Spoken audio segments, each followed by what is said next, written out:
For 20 years, every Thursday night at exactly 11 o'clock, the phone would ring. At first, it terrified her. June was only 22 the first time it happened, just out of college, living alone for the first time. No caller ID, no voice, just silence and a faint hiss, like breathing buried under static.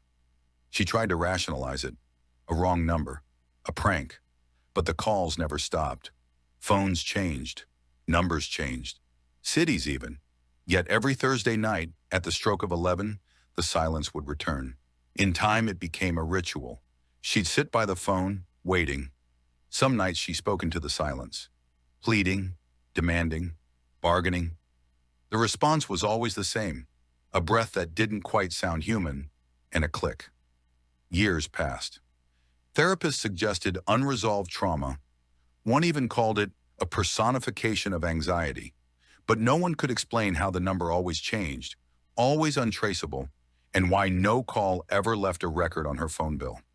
She began keeping a journal, logging every call. Patterns emerged. Small things like how, on certain nights, the static carried strange distortions. Whispers layered in frequencies too low to hear unless the tape was slowed. Occasionally, when she played the recordings back, she swore the voice sounded like her own. Then came the call that broke the pattern. This time, when she traced the number, it didn't vanish like the others. It pointed somewhere. An abandoned cemetery miles outside the city, hidden behind overgrowth and time. A place she'd never been, never heard of. And yet something about it felt familiar. She brought a friend, skeptical but loyal. Together they followed the GPS deep into the fog-choked cemetery. The signal guided them to a solitary gravestone, too new to belong in a place so forgotten. The name on the stone stopped her cold. June Wilder. Her birth date was correct. The death date was next week. Her skin crawled. Her mind reeled. She tried to speak, to laugh it off, but the weight in her chest said otherwise. Then the phone rang. 11 o'clock. She answered. For the first time, the silence spoke back. A whisper, low, cracked, familiar. "You're late." Her friend dismissed it as a cruel trick, a planted gravestone, an elaborate prank. But June knew better. She'd always known, somewhere deep down, that the calls weren't from a person. Not really. They were a reminder, a countdown. In the days that followed, she felt the pull. Dreams turned to nightmares, of soil pressing against her face, a phone vibrating beside her in the dark, voices whispering beneath her skin.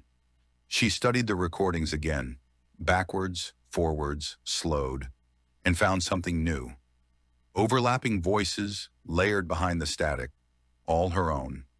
On the final Thursday, she returned to the grave alone. The air was too still. The moon hid behind a veil of clouds. This time she brought a shovel. As the clock neared 11, she began to dig. The soil gave way too easily. Each scoop felt like pulling at something old and sentient, like the earth had been waiting for her. At exactly 11, the phone rang again. She let it buzz beside the grave. Then, wood, a coffin. She hesitated. The phone stopped ringing. The lid creaked open. Darkness within. And then, her own voice whispering from below. "You're late." The wind stopped. The night went still. The grave was empty when they searched. The stone stood unchanged. The earth undisturbed. But if you go to Black Hollow Cemetery just after 11 on a Thursday night, you might hear it too. A faint ring, a whisper in the dirt, and a voice that sounds just like yours saying, "You're late."